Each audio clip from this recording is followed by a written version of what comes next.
အားလုံးပဲမင်္ဂလာပါခုစကားလေးကတော့ကိုရီးယားသမိုင်းဆက်ကြောင်းဝမ်းနဲ့စရာကောင်းတဲ့ဖြစ်ရမှန်ဇာလန်လေးကို record လုပ်ပေးလိုက်ပါတယ်1452ခုနှစ်ကိုရီးယားကျူဆွန်မင်းဆက်ခင်မှာအသက်12နှစ်ရွယ်သားရှိသေးတဲ့ဘီရင်တန်ချုံနန်းတဲ့ပြည်စာအချင်းမှာပဲဦးလေးတော်ဆက်သူစူရန်မင်းသားကြီးကစစ်တမ်းနဲ့အာဏာသိမ်းခဲ့ပါတယ်ဘီရင်အပေါ်သစ္စာဆောင်တည်တဲ့အမတ်တွေနဲ့စစ်သူကြီးတွေဟာမညာမတာအစုလိုက်အပြုံလိုက်တပ်ဖြတ်ချင်းခံခဲ့ရပြီးနန်းတော်အပြင်ဘက်မှာငိုကြွေးတန်တွေလွှမ်းမိုးနေခဲ့ပါတယ်။ထိုအချိန်မှာပရိငယ်လေးဟာခမ်းမတွေမှာမစောင်းနိုင်မတောင့်နိုင်ဖြစ်ကတိတ်ဆိတ်စွာထိုင်ရင်းမျက်ရည်ကျနေခဲ့ရပါတယ်။စူရန်မင်းသားကြီးဟာပရိငယ်လေးရဲ့စိတ်ဓာတ်ကိုရိုက်ချိုးဖို့အပြင်ဘက်မှာတမင်တက်တက်ကွက်မြက်မှုတွေလုပ်ခံခဲ့တာပါ။စိတ်ဓာတ်ကျနေတဲ့အချိန်မှာပဲစူရန်မင်းသားကြီးဟာနန်းတော်ထဲကိုမောင်းမာစွာနဲ့ရှောက်လန်းဝင်ရောက်လာကဘယင်းငယ်ကိုတေးတံမပေးပဲနေနေတန်းပေးဖို့ကိုပဲပြောပြခဲ့ပါတယ်။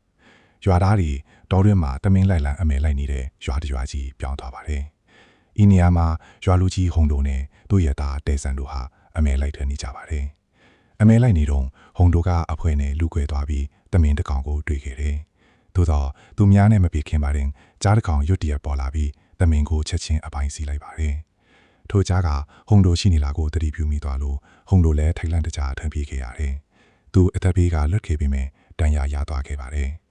မကြမီမှာပဲရွာသားတွေကသူ့ကိုလဲကျနေတာတွေ့သွားပြီးချော်လေးတာလိုပဲထင်ခဲ့ကြပါတယ်။ဟုံတို့ကရွာသားတွေကိုကြားအကြောင်းတတိပြီးချင်းပြီးမှနာကျင်မှုကြောင့်စကားမပြောနိုင်ခဲ့ပါဘူး။နောက်တော့ဟုံတို့ကတတိလေးနေရာကနိုးလာတဲ့အခါမိမိတို့ရွာထက်များစွာပုံမတာယာဝဲဖြော်တဲ့ရွာတရွာကိုရောက်နေလို့အံ့တော်သွားပါတယ်။မိမိတို့ရွာမှာတွေ့ရခဲ့လာတဲ့စမ်းဖြူအပါဝင်အစားအသောက်အလျံဖဲနဲ့ရွာသားတွေပျော်ရွှင်စွာနေထိုင်နေကြတာကိုသူမြင်ခဲ့ရတယ်။အဲ့ဒီရွာရဲ့ရွာလူကြီးကသူ့ကိုနှွေးထွေးစွာကြိုဆိုပြီးအစားအသောက်တွေကျွေးမွေးကဇာတိအကြောင်းမေးခဲ့ပါတယ်။ထို့တော့ဟုံတို့က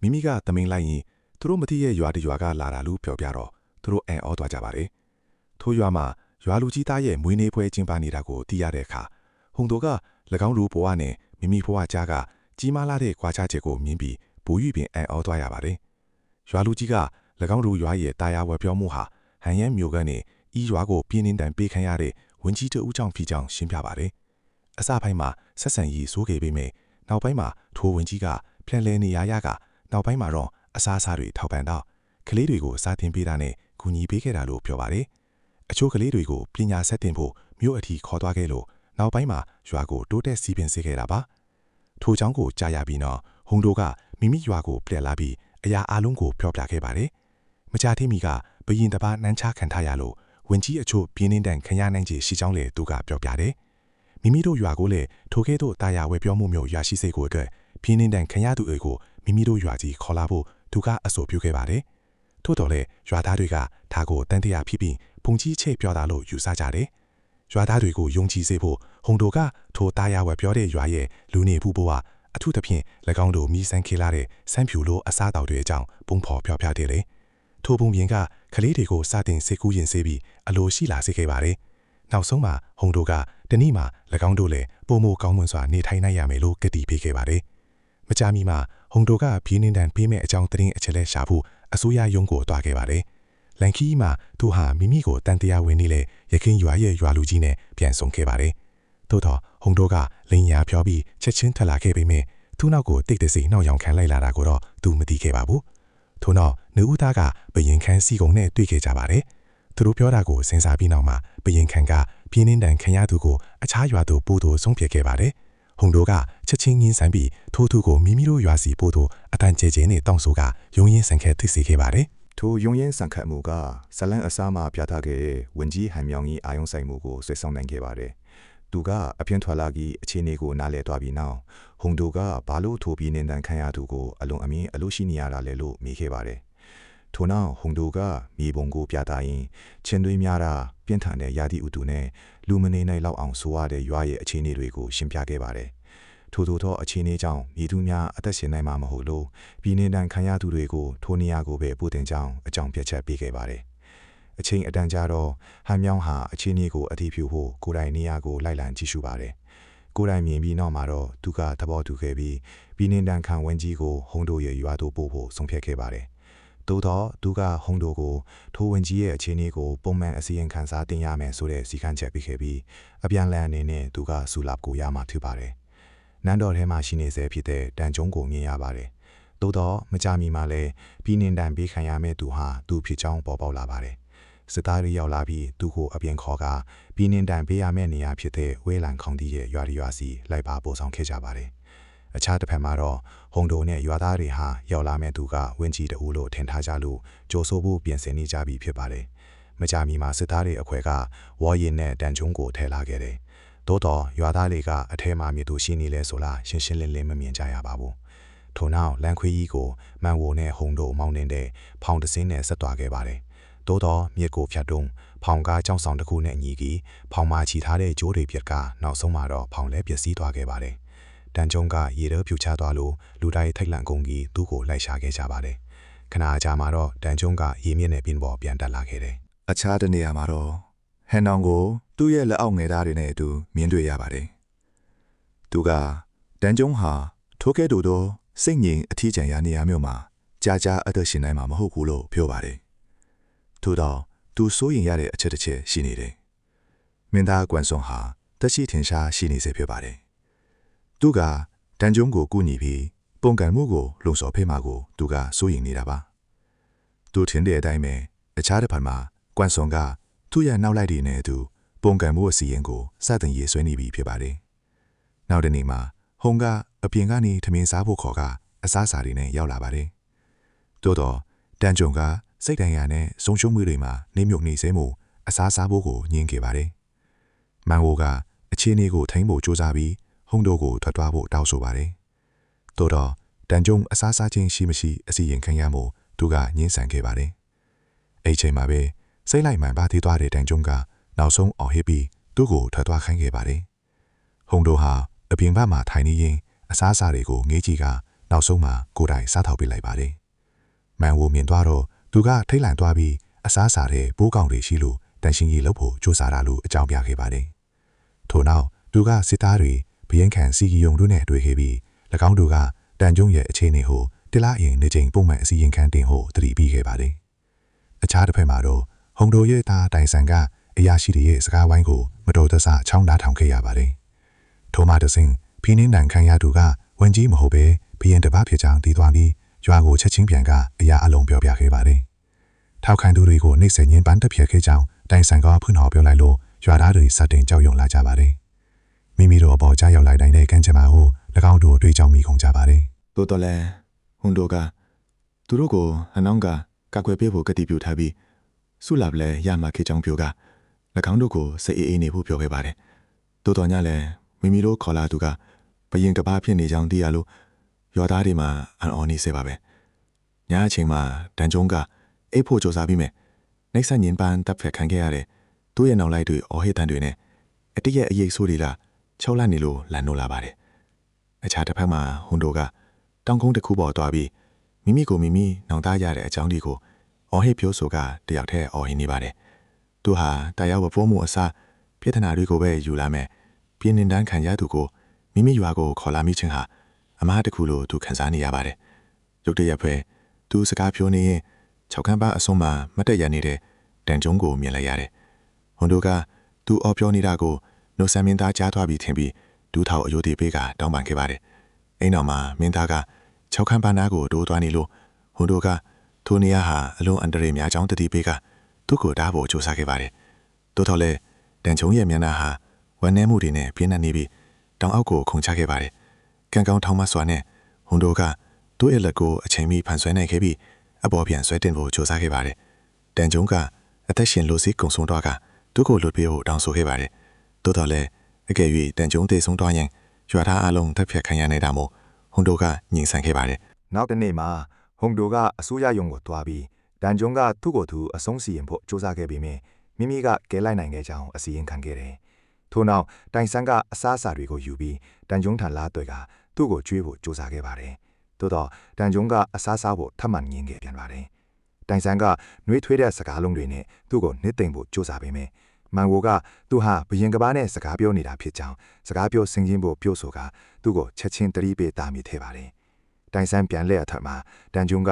မိမိကအစားအစာကိုအမှန်တကယ်မထီရမစားရသေးပေမယ့်ထိုအစားအစာကအလွန်အရသာရှိကြောင်းရွာသားတွေကိုပြောပြပေးဖို့ကိုတောင်းဆိုခဲ့ပါတယ်။ တိုင်ဆန်းကသူ့ရဲ့တောင်းဆိုချက်ကိုလိုက်နာပြီးရွာသို့ပြန်ကဘရင်ကသူတို့ရဲ့အစားအစာတွေကိုကြိုက်နေတဲ့ကြောင်းပြောပြခဲ့ပါတယ်။ထိုညနေပိုင်းမှာမန်ဝိုကအိမ်ပြင်ထွက်လာပြီးဘဝင်းကျင်မှာတစုံတစ်ယောက်ရှိနေတယ်လို့ခန်းစားမိလို့လက်ကြီးကရုတ်တရက်ရွရဆန်းပြားတဲ့လူတအုပ်ပေါ်လာပြီးသူ့ရဲ့ပါးစပ်ကိုပိတ်လိုက်ပါတယ်။နောက်တနေ့မှာမန်ဝိုကစားတဆောင်ခိုင်ထက်တာကိုမြင်ရပါတယ်။တစုံတစ်ယောက်ကသူအားထိုးစာကိုတိတ်တဆိတ်ပေးခဲ့ခြင်းဖြစ်ကြောင်းမင်းသားတန်ကျွန်းကိုပြောပြပြီးစာကိုဖွင့်ဖတ်ဖို့အကြံပြုခဲ့ပါတယ်။ထို့တော့တန်ကျွန်းကထိုးစာဟာပုံကန်မှုစီစီနေတဲ့ကွမ်ဆွန်ထမ်းမှလာတာကိုတီးလို့ညင်ဆန်ခဲ့တယ်။မကြမီမှာမန်ဝိုကထိတ်လန့်တကြားနဲ့ရွာသို့အပြေးသွားကဟုံတို့အားတန်ကျွန်းပျောက်ဆုံးနေကြောင်းပြောပြခဲ့ပါတယ်။ထို့အကြောင်းကိုကြားချင်းဟုံတို့ကတန်ကျွန်းမိမိကိုမိမိအဆုံးစီရင်တို့ကြိုးစားခဲ့တဲ့ရခင်ဖြစ်ရပ်ကိုချက်ချင်းတရိယာသွားကသူကဘာမှမစင်စားပဲတောင်ကုန်းစီအပြေးသွားခဲ့ပါတယ်။သူထင်တဲ့အတိုင်းပဲတန်ကျွန်းကထိုးမီယာမှာရောက်နေပြီးကွမ်ဆွန်ထန်မှပုံကန်မှုအစီအစဉ်ပါတဲ့စာကိုဖတ်နေခဲ့ပါတယ်။အဲ့ချိန်မှာဟုံတို့ကမင်းသားကိုအော်ဟစ်ပြောဆိုကဟုံတို့ကတန်ကျွန်းထန်သို့ဒေါသတကြီးနဲ့ချက်ချင်းချင်းကပ်သွားခဲ့ပါတယ်။တန်ကျွန်းအနေနဲ့ဘာလို့ယခုကဲ့သို့အရှုံးပေးခြင်းစိတ်ပေါက်ကတေချောင်းကြံစီမှုကိုပဲဆက်ရွေးချယ်နေရတာလဲလို့သူကမေခွန်းထုတ်ခဲ့ပါတယ်။စိတ်လိုက်မှန်ပါနဲ့ဟုံတို့ကတန်ကျွန်းအနေနဲ့ဤခွနဲ့ရေးကိုတုံးကရွာသားတွေကိုကူညီခြင်းကန္နာကကလေးတွေကိုစာသင်ပေးခြင်းနဲ့၎င်းတို့ရဲ့လူနေမှုဘဝကိုမြင့်တင်ပေးခြင်းတို့လုပ်တင်ကြောင်းပြောခဲ့ပါတယ်။မိမိတို့ဘဝတာယာပြောရေးမျှော်လင့်ချက်နဲ့ပြည်နေတန်ခန္ဓာတို့တွေကိုမိမိရွာသို့ခေါ်လာနိုင်ဖို့သူဘလောက်အထိကြိုးစားအားထုတ်ခဲ့ရလဲဆိုတာကိုလည်းသူကဖွင့်ထားပြောခဲ့ပါတယ်။မကြာမီမှာရွာသားတွေနဲ့မန်ဘိုတို့ရောက်လာကြပြီး၎င်းတို့ကဟုံလိုဘရင်အင်ကြီးကိုဆွဲကင်ထားတာမြင်ရလို့အံ့ဩသွားကြပြီး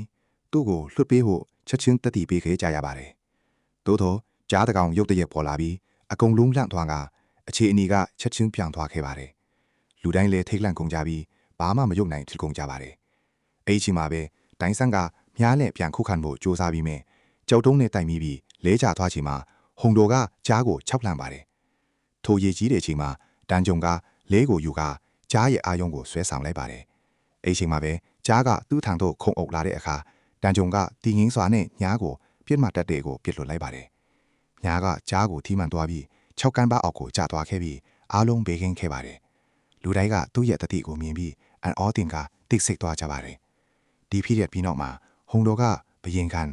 ံစီကုံနဲ့တွေ့ပြီးတန်ကြုံကမိမိကိုခန္ဓာတုံရင်နေစေthứပေးမဲ့ရွာသားတွေကိုကေဖို့အတွက်ကြားကိုဘလို့တတ်နိုင်ခဲ့ပုံအပါဝင်အရာအားလုံးကိုအသေးစိတ်အစီရင်ခံခဲ့ပါတယ်။နောက်တနေ့မှာဟုံတော်ကအစားစာတွေနဲ့ပြန်လာခဲ့ပြန်ပါတယ်။သို့တော့အပြင်ဘက်မှာမန်ဝိုကစိတ်ဆိုးနေစေဖြစ်ပြီးမနေ့ကသူ့ရဲ့အပြုအမူတွေအတွက်သူ့ကိုစူးပူချင်းမောင်းခဲ့ပါတယ်။ဟုံတော်ကလည်းမိမိမှာမကောင်းတဲ့ရည်ရွယ်ချက်မရှိကြောင်းရှင်းပြဖို့ကြိုးစားပါတယ်။မကြာခင်မှာတန်ကြုံအပြင်ထွက်လာပြီးမိမိပိုင်စာနီးအဖြစ်ကြောင်းပြောခဲ့ပါတယ်။ဟုံတော်အတွင်းကအစားအစာတွေကိုပြင်ဆင်ပေးပြီးယခုအချိန်မှာတန်ကြုံအမှန်တကယ်စားခြင်းရှိမရှိတေချာအောင်အဲ့နေရာမှာပဲမတ်တရစောင့်ကြည့်နေခဲ့ပါတယ်။အစားစားနေတော့တန်ကြုံကဟုံတော်ဘာကအပြုအမူကဘာလို့ပြောင်းသွားတာလဲ။ဒါအဖြစ်သူ့ကိုဒီရွာကိုခေါ်လာဖို့ဘာလို့ခုလိုစိတ်အားထက်သန်ခဲ့တာလဲလို့မေးခဲ့ပါတယ်။နောက်ဆုံးမှာဟုံတော်ကအမှန်တကယ်ဝန်ခံခဲ့တယ်။ရောက်လာမဲ့သူကသူတို့ရွာလီတာယာဝယ်ပြုံမှုကိုစောင့်ကြည့်ပေးနိုင်မဲ့ဝန်ကြီးတူဖြစ်လိမ့်မယ်လို့မိမိထင်ခဲ့ကြောင်းကိုပြောပြကရောက်လာသူကအ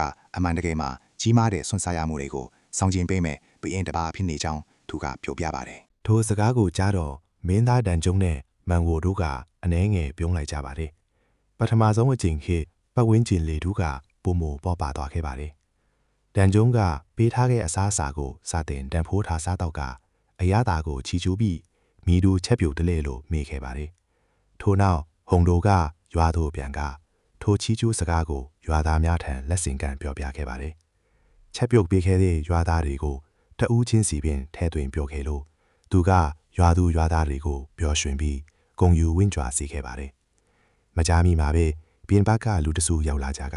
မင်းသားကိုရှာပါတယ်။သူတို့ဟာမင်းသားရဲ့အိမ်အနားကိုမချင်းကပ်နိုင်ပဲအခွင့်အရေးကိုဆောင်ရင်းမြေတစ်ဖက်ကမ်းမှာပဲမတ်တပ်ရနေခဲ့ကြပါတယ်။သူတို့ကအဝေးကနေဘွေရင်တန်ကျုံရဲ့နာမည်ကိုအော်ခေါ်ကအားပေးထောက်ခံမှုအနေနဲ့အစားအစာတွေနဲ့ပစ္စည်းတွေကိုကမ်းတစ်ဖက်ကနေပစ်ပေးခဲ့ကြပါတယ်။စစ်သားတွေက၎င်းတို့ကိုတားဖို့ကြိုးစားပေမယ့်မအောင်မြင်ခဲ့ပဲ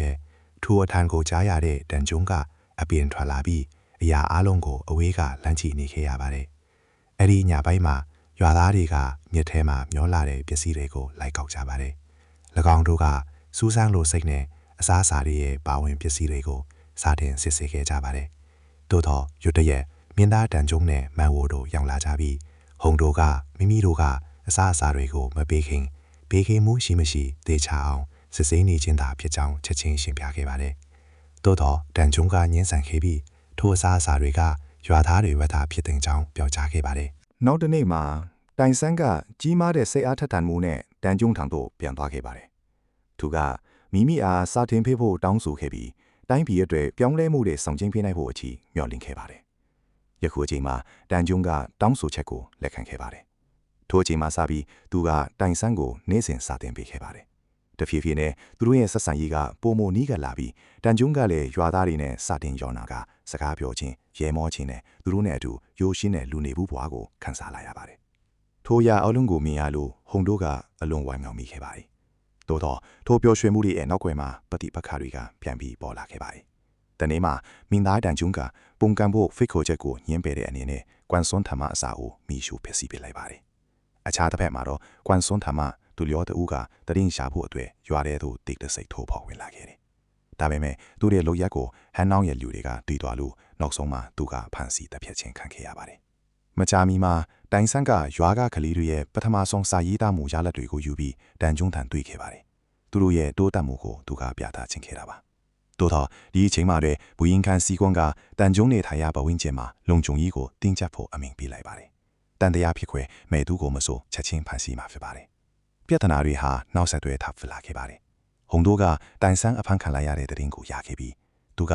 စိုးရရုံးတို့ချက်ချင်းအပြေးသွားခဲ့ပြီးမိမိရဲ့သားနှိမ့်ဆက်ညင်ပန်းခံနေရတာကိုမြင်ခဲ့ရတယ်။ထိတ်လန့်တကြားနဲ့သူကတိုင်ဆန်းကိုလွတ်ပြီးဖို့တောင်းပန်ပြီးဒီကိစ္စကိုမိမိကိုယ်တိုင်ကခိုင်းစေခဲ့ခြင်းဖြစ်ကြောင်းပင်ပြောကတောင်းပန်အဒနာခံပါတယ်။သို့တော့သူ့ရဲ့တောင်းပန်မှုကိုညှင်းပယ်ခဲ့ပါတယ်။တိုင်ဆန်းကတားမြစ်ထားတဲ့ဧရိယာတွင်ဝင်ခဲ့တယ်လို့ယူဆပြီးကျင်းတန်အချက်တက်လာပေးတဲ့ပြည်ထံကိုဆက်လုပ်ရမှာဖြစ်တယ်လို့ပြောပါတယ်။ထိုအရေးကြီးတဲ့အချိန်မှာတန်ကျုံရောက်လာပြီး၎င်းတို့ကိုရပ်ဖို့အော်ဟစ်ခဲ့ပါတယ်။သို့တော့ဟန်နောင်ကသူဟာဘူရင်တပါးမဟုတ်တော့ပဲဖြီးနှင်းတန်းခံရသူတဟူတာဖြစ်ကြောင်းသူ့ကိုတတိပေးခဲ့တယ်။အကယ်၍သူကဆက်ပြီးဆွတ်ခတ်နေရင်အခြားရွာသားတွေလည်းခုလိုရလက်အနေနဲ့ထိခိုက်ရမှာချက်တယ်လို့ပြောပါတယ်။ရွေးချယ်စရာမရှိတော့လို့တန်ကျုံကထွက်ခွာသွားရုံတာတန်တန်းခဲ့ပါတယ် ဒီဖြစ်ရပြီးနောက်မှာဟုံတို့ရဲ့စိတ်ထဲမှာတန်တရားတွေနဲ့စတင်လွှမ်းမိုးလာခဲ့တယ်။သူကမိမိရဲ့လူတွေကိုတန်ကျုံရဲ့မျက်လုံးတွေပြောင်းသွားပြီးဖြစ်ကြောင်းပြောပြပါတယ်။တခါကအားနေပြီးဖြူးဖြော့နေခဲ့တဲ့မျက်လုံးတွေကအခုအခါမှာတော့ကြားတစ်ခေါင်ရဲ့မျက်လုံးလိုထက်မြက်နေပြီဖြစ်တယ်လို့ပြောပါတယ်။တန်ကျုံကကွမ်စွန်နဲ့အတူပုံခံမှုမှာတဖန်ပြန်ပဝင်လာတော့မယ်လို့သူကစတင်တန်တရားဝင်ခဲ့တယ်။သူ့ရဲ့အထင်ကလည်းလုံးဝမမှားခဲ့ပါဘူး။ညအချိန်မှာတန်ကျုံကစာတစ်စောင်ရေးခဲ့ပါတယ်။ဒီစာကိုမြားမှာချီနှောင်ပြီးအဝေးရှိတစုံတစ်ယောက်ထံသို့ပစ်လွတ်လိုက်ပါတယ်။ထို့သူကစာကိုယူပြီးလေနဲ့ချက်ချင်းထွက်သွားခဲ့တယ်။အဲ့ချိန်မှာတန်ကျုံကဟုံတော်ကသူ့ရဲ့လုပ်ရက်ကိုမြင်သွားတာကိုတော့သူမသိခဲ့ပါဘူး။အကယ်၍ပုံကံမှုအစီအစဉ်ရဲ့တက်တွေကိုပန့်ပို့ပေးနိုင်ရင်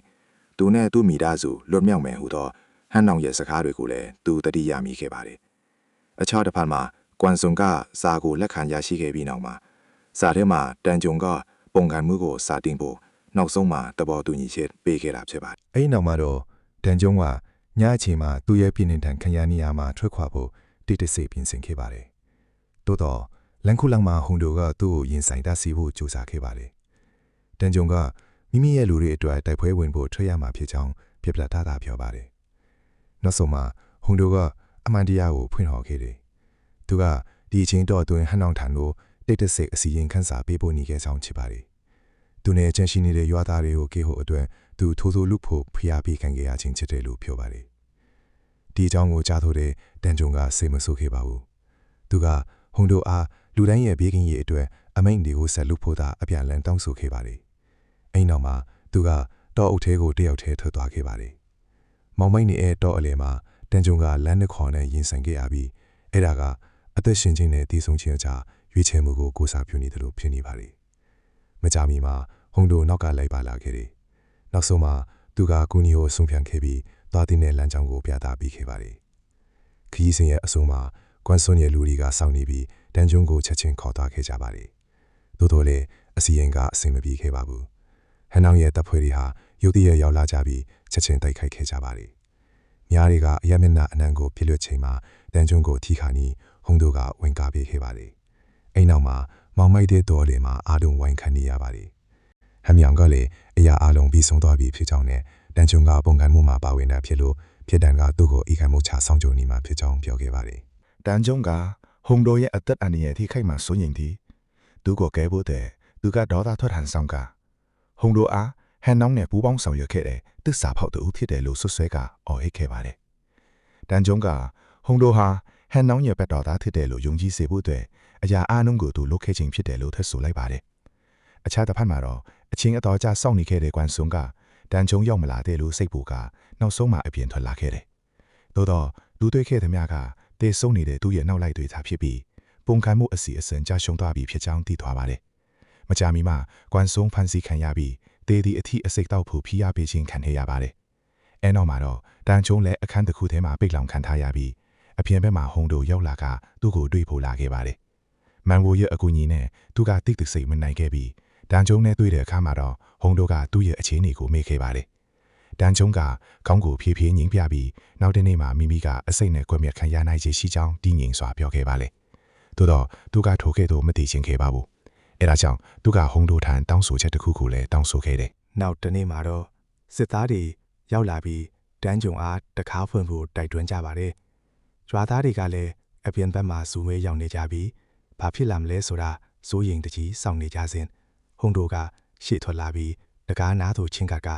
တန်းကြုံကိုမိမိကခေါ်ထုတ်လာမှဖြစ်ကြောင်းပြောပါတယ်။သူကမနေ့ညကသူတို့ရဲ့စကားဝိုင်းကိုသတိရမိခဲ့ပါတယ်။တန်းကြုံကမိမိရဲ့ရန်သူတွေလက်ထဲမှာဖိအားပေးခံရတဲ့အစီနဲ့မတည်ချင်ဘူးလို့ပြောခဲ့တာကြောင့်ဟုံဒိုကိုယ်တိုင်သူ့ကိုအဆုံးသတ်ပေးဖို့သူကတောင်းဆိုခဲ့တာပါ။အဲ့ဒီတောင်းဆိုချက်ကဟုံဒိုရဲ့နှလုံးသားကိုကြေခွဲစေခဲ့ပါတယ်။အပြင်ဘက်မှာအရာအလုံးကိုကြားနေရတဲ့မန်ရိုကလည်းမျက်ရည်တွေကိုမထိန်နိုင်ခဲ့ပါဘူး။ယခုအချိန်ရောက်မှာတော့ဟုံဒိုကမျက်ရည်တွေဆက်တိုက်စီးကြလျက်မတိုင်ရနေခဲ့ပြီးတန်းကြုံကသူအစင်စင်သိပြီးဖြစ်ကြောင်းတည်ငြိမ်စွာပြောခဲ့ပါတယ်။သူကကျိုးကိုမိမိလက်ထဲမှာဆွဲလိုက်ပြီးနောက်တကားကိုအနှဲငယ်အပေါက်ဖောက်ကကျိုးစားကိုအပြင်သို့ကန်ပေးခဲ့တယ်။ဟုံဒိုကတုံရင်နေတဲ့လက်တွေနဲ့ကျိုးစားကိုကင်ထားလိုက်ပါတယ်။အလွန်လေးလာတဲ့နှလုံးသားနဲ့သူကကျိုးကိုဆွဲလိုက်ပါတယ်။သူရဲ့မျက်ရည်တွေကအဆက်မပြတ်ကြာနေခဲ့ပြီးနောက်ဆုံးမှာဘူရင်တန်းကြုံကအမှန်တကယ်တည်ဆုံးသွားခဲ့ရရှာပါတယ်။ အဲ့ချိန်မှာတော့စစ်သားတွေကဘဲသူကိုမှအနာကမလာဟုတားမြစ်ပိတ်ပင်ရင်ဘီရင်တန်ချုံရဲ့ရုပ်လောင်းကိုတဲသွားကမြေသေးကိုပိချလိုက်ကြပါတယ်။အခြားတစ်ဖက်မှာတော့မန်ဝိုကတောင်ကုန်းထိပ်မှမတက်ရရင်တန်ချုံပေးခဲ့တဲ့နောက်ဆုံးစာကိုဖတ်ရင်တတိယနေခဲ့တယ်။ဒီစာထဲမှာတန်ချုံကမန်ဝိုကမိမိအနားမှာအမြဲရှိနေပေးခဲ့တဲ့အတွက်ကျေးဇူးတင်ကြောင်းရေးထားပါတယ်။တခါတည်းမှာမောင်နှမတူဦးလိုတခါတည်းမှာမိခင်တူဦးလိုဖြစ်ခဲ့ကြောင်းနဲ့အကယ်၍နောင်ဘဝရှိခဲ့ရင်သူတို့အတူတကွပြန်ဆုံနိုင်ဖို့လဲတူးမျှော်လင့်ခဲ့ပါတယ်လို့ရေးသားခဲ့ပါတယ်။ဝန်내ပူဆွေးမှုတွေကိုမအောင်နိုင်တော့လို့မန်ဝိုဟာလည်း6ကမ်းပါပေါ်ကနေခုံချက